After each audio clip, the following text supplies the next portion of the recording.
Hello, everyone. Hope you are having a great break. Sorry, I'm a little informal here. It's the Thanksgiving edition, but I want to go ahead and get this recorded. I'm going to try to get this out a little early for everyone if you want to get a head start. Of course, Dr. Allen here. Few things. We're kind of starting to wrap up, so this is going to be a little hodgepodgey. I'm going to take care of the nuts and bolts first, and then there is a tech that I want you to kind of check out. It's a very easy tech to do, but I think it's a newer one that's been shared with me a few times. I think I even posted it up on the announcement, but it's going to replace the Canva one that we did on the discussion board. So I'm not too worried about Canva with this. I think most people had that under control. It's called Diffit.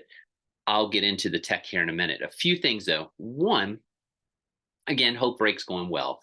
Don't forget, as we're coming back, this is our last full week that's coming back, or regular week when we come, and then the following week is finals. The final is the Apple certification. A lot of you have already done it or are in the midst of doing it. Go right ahead and do that. If you want to work a little bit ahead, no problems. Some people have asked me about Google. You are welcome to do the Google certification level 1.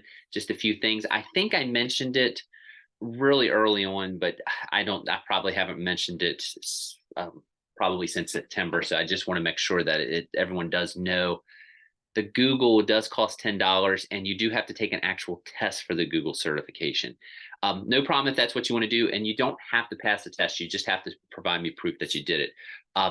I personally, I would recommend the Apple because it's free and you get a certification. You get a certificate when you finish that you can just put in your portfolio or your resume. But if you want to do the Google because you think that'll be more beneficial down the road, no problems. So don't forget about that. 2, the week before we went on break this week, which would have been last week, as I'm confusingly saying, but basically when you were doing the Teach Flex, I have to say an apology real quick because I thought I had closed it out. There was something on the Fun Tech review that was also showing up for some people. So some people did the Fun Tech, some people did the Teach Flex. I don't care which one you did. I will give you credit for whatever one you did. No problems. They're kind of the same assignment. One, I was just kind of directing you to do one. If you did both, I will, of course, give you extra credit if you did both. And actually, you don't even have to worry about this week. We have blog 10. You won't have to worry about that. I'm just going to take blog 10 off the board. If you want to do both and you didn't do both, you're welcome to do it for extra credit. Most people are rocking it. So, that's kind of your call. But just to kind of rehash all that. Last week when you had to do Teach Flex, some people, because I apparently didn't take it off on your all's viewpoint, I did the Fun Tech. Either one works. If you did both, I'll give you extra credit. If you still want to do both, I'll give you extra credit. I'm not going to worry about the blog because most people have basically done a blog or a reflection after doing that. So no big deal there. Finally, you're going to see something that I'm going to move to the top. It's down here. It's called the TCDA. This is a self-assessment. It's a disposition form that we have to do in the School of Education. I have this set up. We like everyone to do it in classes, just to kind of, it's a self-assessment. It's just a completion grade. That's all it is. Actually, it's just to make sure to see where you feel that you're at as far as a certain skill set. Let me go ahead and click on it. If you go to the TCDA, and I will just go ahead and move this up so you can see it easily. Slowly move it up. Boom. Yes, there it is. You will just see TCDA with self-assessment. You just click that. And it should take you, I'm doing it from the teacher or professor point of view, but there's our class. Everyone will have one of these. Let me do it this way. I'm going to close out. I'm going to go back. No one's done it, so I don't mind if it pulls up.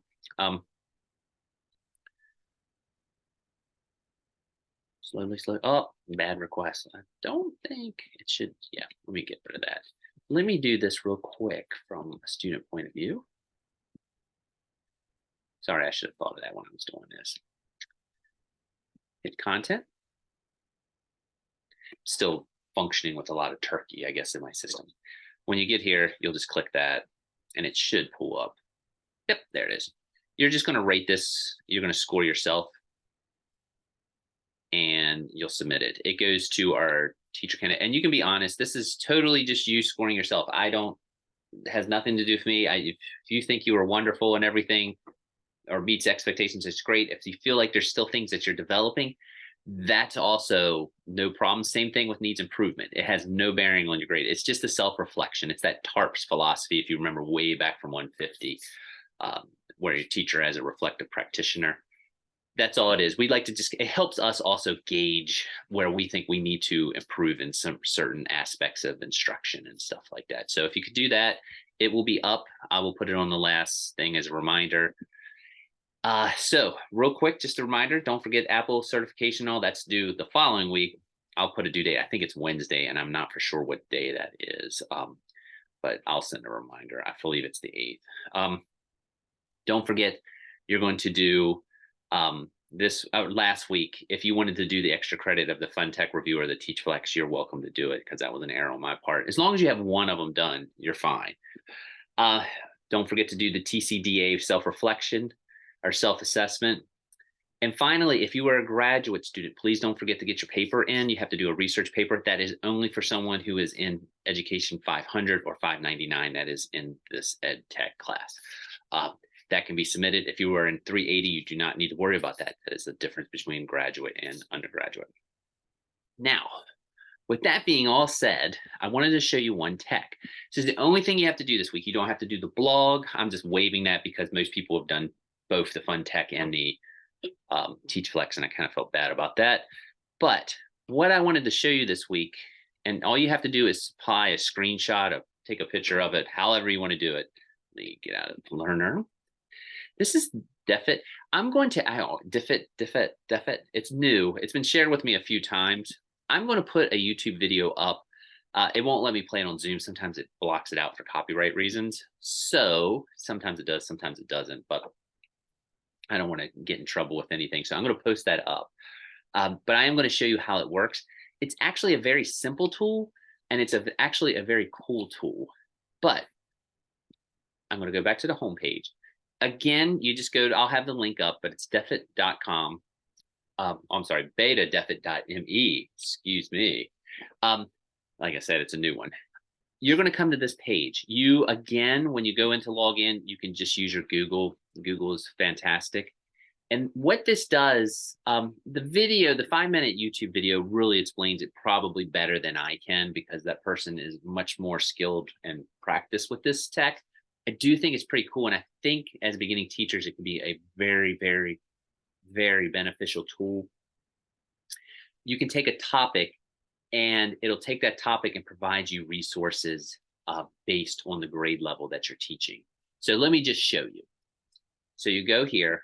I'm going to do the Cold War because I am actually going to a conference next week and presenting on lesson plans using the Cold War. So I'm typing in the Cold War. I taught about that a little bit in 6th grade, so I'm just going to hit 6th grade resources. Generate resources. And as you can see, it's thinking, it's thinking, it's thinking, it's thinking, it's thinking, it's thinking, and thinking, thinking. You'll see why it's thinking here in a minute, though. It's pretty cool. It's an AI generator, AI powered type tool. And here you go. It actually gives you a nice little summary that you can share with students. You can copy it. Also, you can see it gives a summary. It also has key vocab, has multiple choice questions that you can ask your students, short answer questions, open-ended prompts. It's all this. And you see you can export and share. You can do this for anything. And it's also really cool because let's go back. I pulled up World War I because I was looking at something with that. So say you want to go to this and you have an article. This is from the History Channel on World War I. It's a pretty good article. I read it and said, oh, this kind of gives me some background information. I needed a refresher. So I'm going to copy this. And since my son, actually, this is something we were looking at this because he's actually doing World War I in his social studies class right now. So I'm going to put this article here. Now he's in 9th grade. So I'm going to hit 9th. It's going to rework that article basically to be at a 9th grade level. So if it was written a little above a 9th grade level, it's going to kind of have it situated to 9th grade. If it was written below, it's going to pull it up. So let's hit it.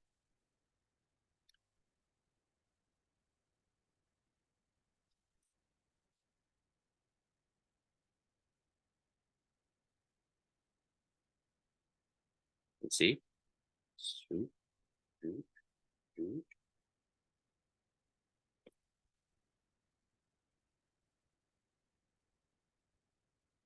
You can see there's a new article that it's kind of put together.